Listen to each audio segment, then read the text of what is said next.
In the 3 months that I've been doing this YouTube stuff, a question I've been getting asked a lot is, how did I get into metal? And for today's video, I'm going to be trying to answer that as best as I can. This video might be a little bit more rambly than my videos typically are, and I'm really sorry for that in advance. I really don't want to spare any details in this story because I guess my metal story does happen in a straight line, but there's so much that goes into like every chapter that this story is separated in, so you're gonna have to bear with me here. This is gonna be a bit of a lengthier video, so if you're watching this to sleep or some shit, I hope you enjoy. Right off the bat, metal was always kind of just something that was always around in my life. My dad is a metalhead, and it feels almost inevitable that I would be one too. That being said, my dad gravitated to your typical like 90s metal and grunge, you know, yeah, Alice in Chains, Rob Zombie, Disturbed, White Zombie, even 90s Metallica. I was always surrounded by metal when I went to visit my dad, but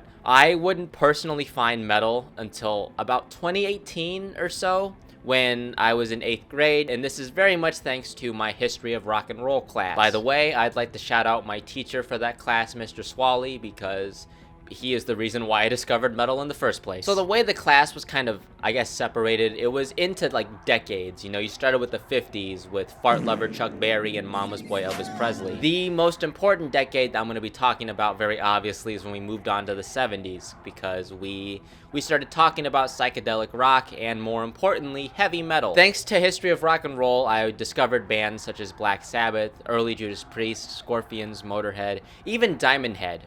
And I'd never really listened to music like this before, not on my own, at least. I can't really explain what made me gravitate towards metal like that easily. It's just, I mean, I loved how heavy it was, no shit, heavy metal, but it just felt like I knew it was a part of me, like I had been missing something my whole life.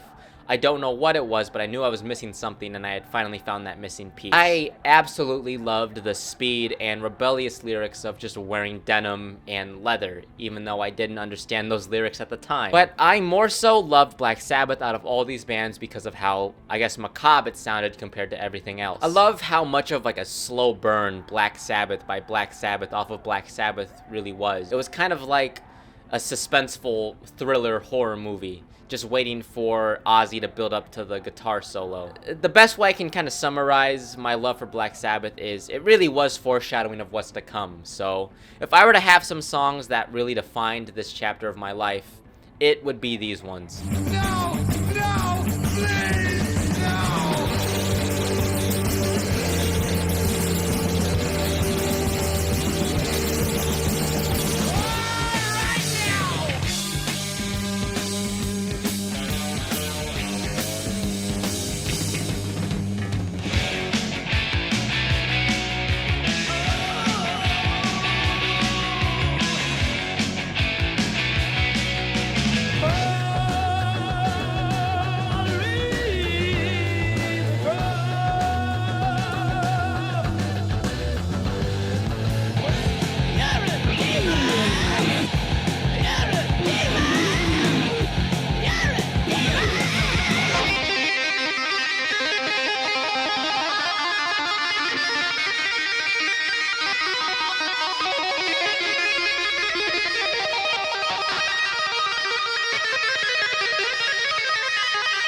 As I mentioned earlier, I listened to early Judas Priest, but I didn't latch onto them until I started listening to their Painkiller album. Very obviously, Painkiller blew my mind. Like, I mean, I love how fast the title track Painkiller is as a song, but I more so gravitated towards like the 80s horror sounding melodies like A Touch of Evil or Nightcrawler. I'd like to also mention Iron Maiden here because I didn't really gravitate towards them like metalheads typically do, but I did have some very notable favorites from them despite that. My most important discovery in this chapter was very obviously Metallica. Like, I mean, I had experienced them to some capacity, but I didn't really listen to the Metallica that defined the 80s with, you know, Ride 'em All, Ride the Lightning, Kill 'Em All, and I guess Master of Puppets, I'm gonna be so for real. I love Master of Puppets, but I listen to that one the least out of the big three of Metallica. The metal I had been listening to up until this point was very obviously rebellious, like I just said, but they weren't actively looking for trouble in terms of like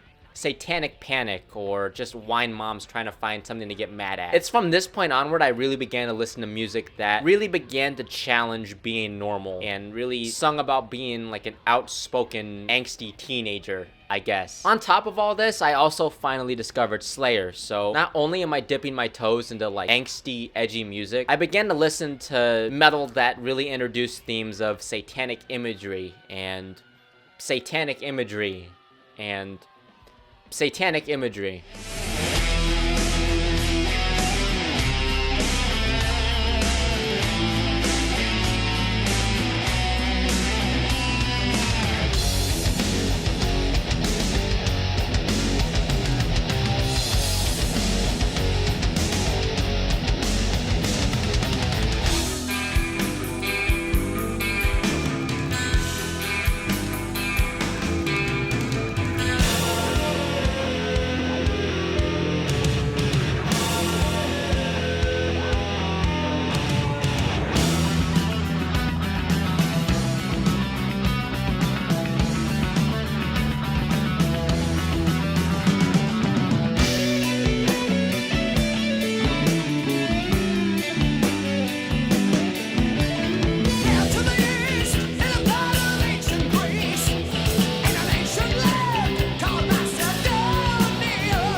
And then sophomore year is where things start to get extremely hectic because I started listening to pretty much everything. Like for instance, I started listening to power metal such as Dragon Force, but I think the most important genre that I began listening to at this time was neoclassical. I did also discover Megadeth and Pantera, so I was also getting into like more thrash and groove metal. It was at this time that I had made a friend by the name of Trent. Trent was a senior when I was a sophomore at this time, and he introduced me to your typical 80s hair neoclassical and speed metal bands like Cinderella, White Lion, Dokken, Yngwie Malmsteen, and Jason Becker. There was so much more that he introduced me to, but these were the most notable introductions for me. I'd like to shout him out, dedicate this chapter and this video as a whole to him because I think it's because of this chapter of my life in particular that I really began to gravitate towards more melodic sounding metal songs overall rather than just pure angry speed. In the streets of Halloween, there's something going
Junior year is where I really started to get into Pantera. In fact, Pantera is the only band that defines this chapter, because this era takes place in 2019 to 2020, when a certain Kung Flu was isolating everybody from the world. Me in particular, I took online classes and I was isolated from all my friends for essentially a year and a half. And on top of that, I have a lot of family baggage in this household. So having all that on top of being stuck with these people for like a year, it's bound to boil over, and it finally boiled over at this point in my life. On top of that, my grandma passed away, so I had even more shit to kind of have on my plate. I tried to kill myself in this chapter. I'm not going to try to get sentimental about it. I'm not going to try to beat around the bush. I tried to take my own life for the first time at this point in my life. This is where a lot of my mental health shit finally began to show up, and I began to acknowledge it. Very obviously, I'm still here, unless I systematically found a way to pre-record all these videos and upload them after my death. But yeah, I'm still here. Unfortunately, I know I'm not really talking about it as seriously as someone usually does, but don't get me wrong when I say that I was very fucked up from that, and I kind of still am to this day. I really couldn't get over that, like, in the beginning, because I come from a family where I'm always told that I can tell anyone in my family anything, but when I do tell them, it's always, you know, oh, you don't have a reason to be sad, so I feel like if I tried to tell somebody, at least on my mom's side of the family, that I tried to do this kind of shit, they'd just call me retarded, and then I'd have to get over myself. And very obviously, that doesn't do well for someone that has a lot of fucked up shit going on in their head. I had to just smile and act like nothing happened. And I've kind of still been like this for the past 4.5 years. So clearly, I haven't been over it. I was only really able to cope through like that initial rough patch thanks to Pantera. The Great Southern Trendkill is the album I confided in, and it really helped me deal with all these emotions I was going through at the time. Like, obviously, I couldn't relate to the drug abuse lyrics, but I could extremely relate to Phil Anselmo's declining mental health at the time. On top of that, Great Southern Trendkill is just a very beautifully angry sounding album. Like, Pantera typically sounds angry already, but with the Great Southern Trendkill, there's kind of like a downtime from that anger, and that downtime is very self-reflective and very somber. It's like, you know, you're reflecting on how you're escaping through unhealthy means because there's no one to go to, and it was something that I resonated with extremely. I'm still not over a lot of the fucked up things that I've dealt with. I can at least say that thanks to Pantera, I don't eat myself up about that kind of stuff as much as I did back then. So I have them to thank for getting me through an extremely rough patch in my life.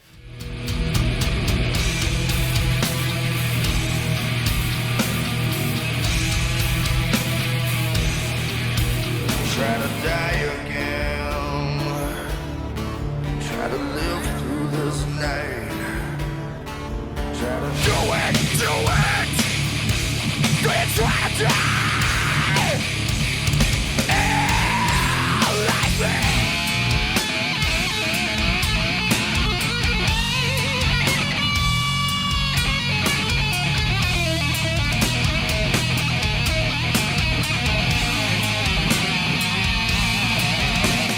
And then very obviously, senior year is when I started going back to school in person. Like, nothing really stood out from this chapter. Not in the beginning, at least, because I was still coming out of COVID. Very obviously, I'm not going to just get over me killing myself, especially considering the fact I tried to kill myself, like, 5 other times following that first attempt. But it wasn't until I graduated high school that things finally started to get interesting, because it was at this point that I had finally discovered Venom's black metal album. It absolutely changed everything for me. When I listened to black metal and Bathory self-titled, I felt the same way I did when I discovered metal as a whole for the first time. It felt like I had been standing up my whole life and I just sat down. 500 cigarettes. I loved the edgy lyrics, very obviously, but I loved the theatrics that both Bathory and Venom accompanied with their music. Especially Venom. Like, when you look at Venom's live shows in their early days, they had a lot of, like, insane pyrotechnics. Like, they were all about putting on a good show while singing about lyrics of Satanism, witchcraft, necromancy, a little bit of necrophilia, and in Venom's case, fucking your teacher. I'm doing that joke twice. With my discovery of black metal, I tragically did kind of drop death metal and thrash kind of for a moment, but I really was just trying to get into the rabbit hole that is black metal.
This chapter is very funky because, you know, very obviously it's still happening to this day. But, I mean, I guess the band that really defined this chapter and what really made me fall in love with black metal as a genre was Leviathan.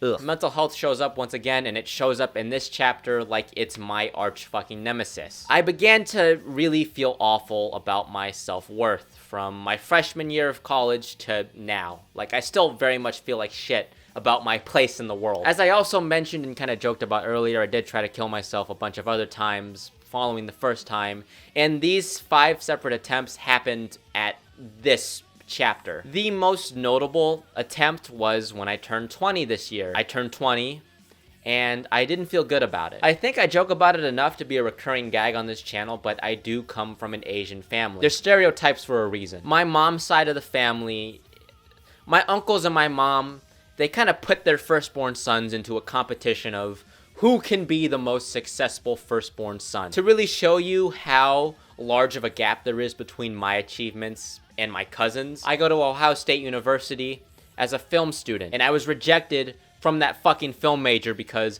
I was too artistic. I have a cousin that goes to Harvard, and he rejected MIT. His little brother is going to Yale. And on top of that, I have another cousin that plays football for Cornell. So their achievements go way beyond the ceiling of my studio, and I've set the bar pretty low for the rest of my family. I began to have moments where I contemplated killing myself again because it just genuinely felt like I was just wasting time. I thought I was going to die by the time I graduated high school, so I'm out 2.5 years now when I was supposed to be dead previously, and I'm not. And I don't know what I'm doing. I'm kind of just going along with life as it happens, and it's just mental health shit. Mental health just sucks. Black metal is kind of what helps me get through being here as long as I've been. The reason why I feel like me discovering black metal and why it synergized so well with me, especially in the case of Leviathan, is just how perfectly it related to me. Very obviously, I love the dark, brooding, cold, winter lyrics of black metal, but what I also loved is that black metal is a very angry, very violent genre of music, but it wasn't just being angry and violent for the sake of it. Some of my favorite black metal bands use that kind of angry, violent music to get out and vent their struggles with mental health, vent their struggles with suicide. A lot of fucked up shit that allows them to scream all those emotions out. It was the perfect way for me to scream out all the things in my life that I had been repressing for 90% of it up until this day, so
someone in real life is not like strangling someone on television. So when I tried to strangle Wendy Marrowbone,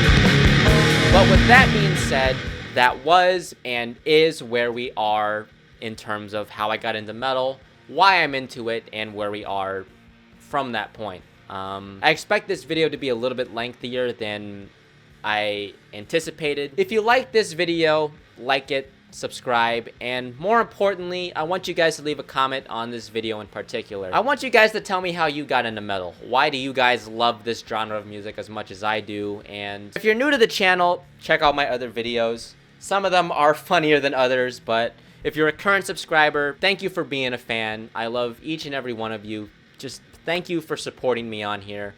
I will see you all in the next video. Goodbye.